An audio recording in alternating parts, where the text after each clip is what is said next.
Trouble began in Niger on Wednesday when troops from the Presidential Guard took Niger's President Mohamed Bazoum into captive. More than 48 hours into his continued detention, the situation remains unstable as it is believed the coup is a calculated move to seize power by force from President Bazoum, who was elected in April 2021. Already, General Abdurrahman Chiani has been named the new head of state following the military coup, as those in support of this military action took to the streets to celebrate.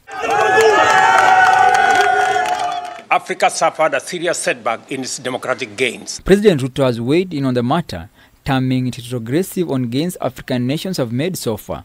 Throughout our continent's history, we have strived tirelessly to nurture the principles of democracy, aligning ourselves with the aspirations of the African people for freedom and self-determination.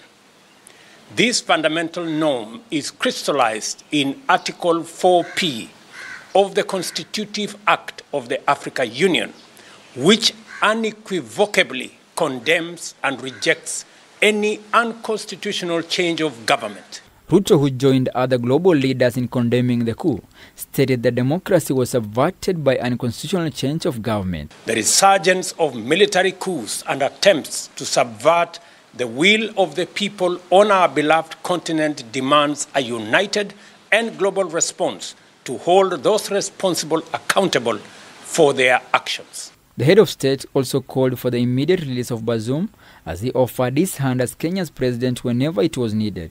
The Republic of Kenya joins the rest of the world to condemn in the strongest terms this unconstitutional act that subverts democracy through a coup d'etat. Ruto further appealed to all parties involved to desist from engaging in violence, as this might jeopardize state security and expose the country further. We call for the swift restoration of constitutional rule, ensuring the protection of the population and a return to full civilian authority while upholding utmost respect for the country's institutions. Members supporting the coup accused President Bazoum of corruption and doing little to improve the country's security situation and end the long-running jihadist insurgency.